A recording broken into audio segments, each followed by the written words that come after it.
Bonjour à tous, j'espère que vous allez bien.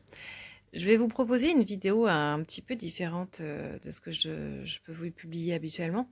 Cette fois-ci, j'ai choisi de vous montrer l'une de mes nombreuses montées de Kundalini.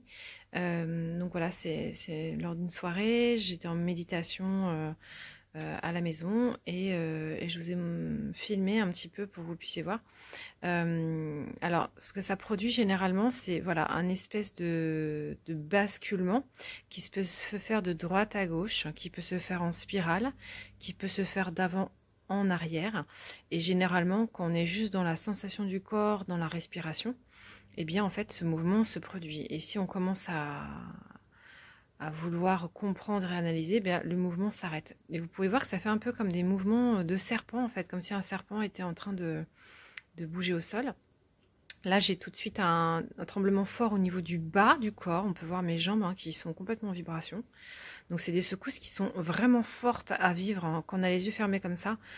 C'est voilà, si on n'est pas habitué, si on ne sait pas ce qui se passe, ça peut être assez angoissant. Et pour ma part, j'y suis habituée, donc je les accueille complètement. Et vous voyez que ça dure très peu de temps.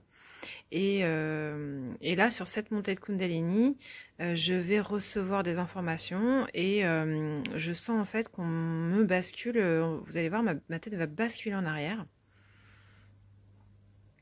Et je le sens en fait. Je sens que voilà, on m'invite à voilà, hop là, ma tête a basculé complètement. Et en fait, quand ça m'arrive, ça, c'est que je reçois en fait par ma bouche, en fait, ma bouche est complètement mise au-dessus de mon tronc cérébral, donc juste au-dessus de ma colonne vertébrale.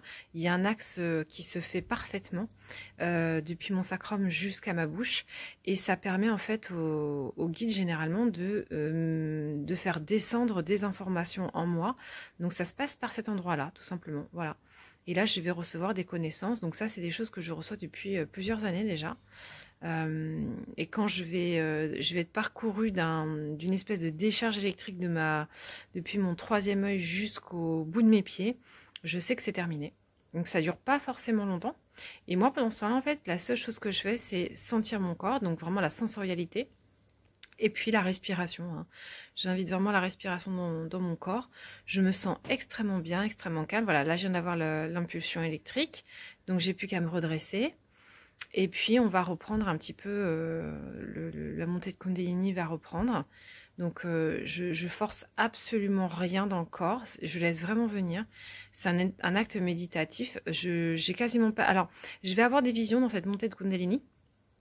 Des visions qui sont très désagréables. Alors là, je me mets à avoir chaud.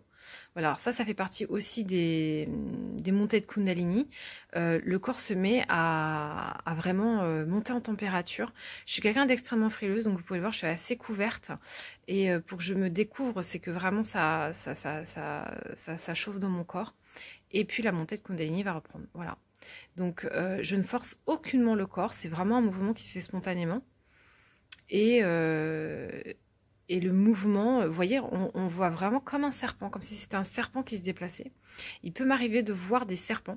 Donc, c'est des serpents qui montent, que je vois grimper comme s'ils grimpaient à un mur vers le ciel. Et dans cette montée-là, dans celle-ci, là, particulièrement que je vous ai filmée, que j'ai choisi de publier, eh bien, je vois des images assez noires, assez sombres. Je vois des choses pas très sympas dans mon troisième œil. Et j'ai été demandé ensuite à mes guides pour quelles raisons j'avais vu ces choses. Et ils m'expliquaient qu'en fait, c'était un petit peu mes peurs. C'était la symbolique de mes peurs dont je porte en fait des peurs en moi. Et ces peurs sont illustrées par des images un peu terrifiantes. Et il m'explique que c'est un peu comme si mon ego, mon mental, voulait que j'arrête le processus de la Kundalini. Et donc, il me montre ces images-là comme si je me mettais à... si je nourris, en fait, si je laisse l'inquiétude m'envahir de par ces images, eh bien, je pourrais complètement partir en angoisse. D'où l'importance d'être très ancré quand vous faites ce genre de travail. Parce que votre ancrage, le chakra racine, plus vous êtes ancré, et moins vous avez peur. En fait, la peur se nourrit d'un manque d'enracinement. Donc, j'étais très enracinée pendant cette séance. Donc, les nombreuses images que j'ai pu voir m'ont pas du tout déstabilisée, et j'ai continué à laisser le mouvement se faire. voyez comment ça ondule vraiment tout le corps, hein. Et l'objectif en fait du mental et des peurs et tout ça, c'est des voiles, hein, qui sont là pour stopper le processus, pour l'empêcher. Et si au contraire je continue à... Alors là, j'avais l'impression de courir, vraiment, j'avais l'impression d'être dans une course de fond. C'était une des premières fois que je le vivais comme ça. J'ai rarement eu un mouvement comme celui-ci. Et pendant que ces mouvements se créent, en fait, en même temps, vous avez toute des réseaux, en fait. Donc des canaux qui se débouchent, qui se débloquent. Et si vous ne laissez pas le corps faire, ben, en fait, ça sature à l'intérieur et ça crée des douleurs, en fait. Ça crée de nombreuses douleurs. Donc dans le dos et puis à plein d'autres endroits. Et donc c'est difficile de venir d'enseigner la Kundalini parce que la Kundalini est vraiment quelque chose qui est sensoriel. Donc moi, voilà une de mes montées de Kundalini, mais j'en ai eu des dizaines d'autres qui étaient totalement différentes. Elles sont tout le temps nouvelles et différentes. Et l'objectif, c'est que quand ça arrive, c'est respiration, sensorialisation, et puis accueil de tout ce qui vient, quoi. Voilà, il faut juste sentir, est-ce que là, je me sens bien ou pas, je suis dans une sensation, comment je me sens. Et vous voyez que ça va, ça vient, ça s'arrête, ça reprend, ça s'arrête, ça reprend. Et je laisse totalement faire. Alors là, c'est une vidéo quand même qui va faire pas loin de 8 minutes, mais en règle générale, j'avais déjà fait presque un quart d'heure quand je vous ai lancé la vidéo, hein. Et je crois que j'aurais pu passer la nuit à travailler la Kundalini, tout en sachant qu'en ce moment, ma Kundalini monte énormément. Et le matin, je me réveille avec de fortes douleurs dans le bassin parce que l'énergie de la Kundalini s'engramme.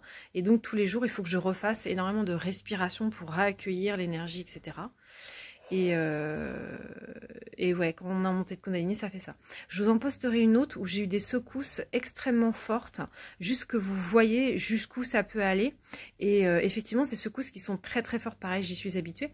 Alors si vous nourrissez une angoisse, vous vous dites ça y est, je pète un plomb, ça va pas, je spasme, en fait, vous pouvez déclencher une angoisse. Alors qu'au contraire, si vous êtes juste dans l'acceptation que c'est une montée de Kundalini, que tout va très bien, et bien en fait, vous allez voir sur la vidéo que je vous posterai en suivant que je me rassois et je continue à dialoguer et que tout va très très bien. En fait, à l'intérieur de moi, tout est calme et tout est ok, hein, je me sens très très bien. Voilà, donc je vous laisse là pour cette première vidéo.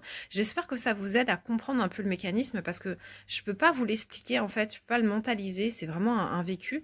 Et j'espère surtout que ça vous permettra de comprendre ce que vous vivez et que ça vous rassure en fait dans vos éventuelles méditations quand vous vivez ce genre de choses, que c'est tout à fait ok et que vous pouvez laisser monter, vous pouvez laisser faire.